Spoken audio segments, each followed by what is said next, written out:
អតីតគេហៅថាចក្រភពមួយគេហៅចក្រភពចេនឡាពីសម័យដើមហើយនេះគឺជាគេហៅថាអេសានបុរៈគឺជានគរអេសានបុរៈហើយនៅក្នុងរជ្ជកាលនោះគឺយើងមានភាពសម្បូរសប្បាយរុងរឿងយើងមានបរទេសមកតំណាក់តំណងការទូតជាមួយយើងហើយសេដ្ឋកិច្ចរបស់យើងក៏ល្អប្រសើរសំណង់ហេដ្ឋារចនាសម្ព័ន្ធក៏ដូចជា architecture យើងមើលឃើញ architecture ដែលកសាងឡើងដោយព្រះរាជាសម័យមុននោះគឺល្អប្រណិតហើយនៅក្នុងរចនាប័ទ្មទាំងអស់នៅក្នុងសម្បត្តិប្រាសាទសំបូរព្រៃគុកនេះគឺមានតែមួយនៅអាស៊ីអាគ្នេយ៍ទេណា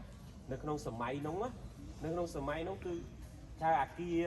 ដែលកសាងដោយប្រាសាទដូចអីនោះគឺវាល្អបងប្អូនទៅមើលនៅក្នុងយើងទៅដល់ប្រាសាទជាពាន់វិញយើងឃើញកន្លែងកំពែងមួយនោះដែលកសាងពីឥដ្ឋហើយយើងសម័យមើលយើងរៀបឥដ្ឋចេញជារូបភាពចេញជារូបចម្លាក់ចេញជារូបគឺល្អណាស់វាមិនងាយទេហើយនេះគឺជាស្នាដៃដ៏ល្អឥតខ្ចោះរបស់ពុព្វបុរសយើងរហូតដល់យើងមានសង្គ្រាមរ៉ាំរ៉ៃទៅហើយរហូតដល់កន្លែងនេះក៏យើងត្រូវបានបោះបង់ចោលមួយរយៈធំអញ្ចឹងទៅក៏យើងវិលត្រឡប់មកវិញអញ្ចឹងសូមឲ្យបងប្អូននឹកទៅដល់ឧទ្ទិសទៅដល់ស្នាដៃរបស់ពុព្វបុរសយើងដែលគាត់ខិតខំប្រឹងប្រែងរបស់ទាំងអស់នេះមិនមែន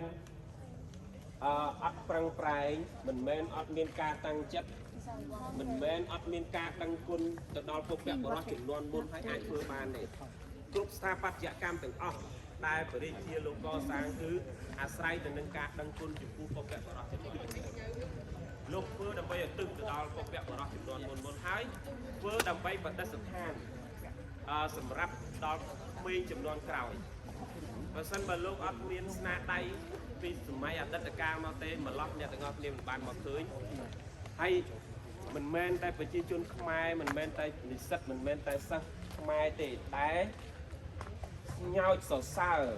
នៅវីរភាពនិងស្ថាបត្យកម្មដ៏ល្អឯកនេះសូម្បីតែជនជាតិបរទេសដែលគាត់អញ្ជើញមកហើយក៏គាត់មើលហើយក៏គាត់ស្រែកថាតើអាការធ្វើបែបនេះធ្វើបានយ៉ាងម៉េចឃើញទេ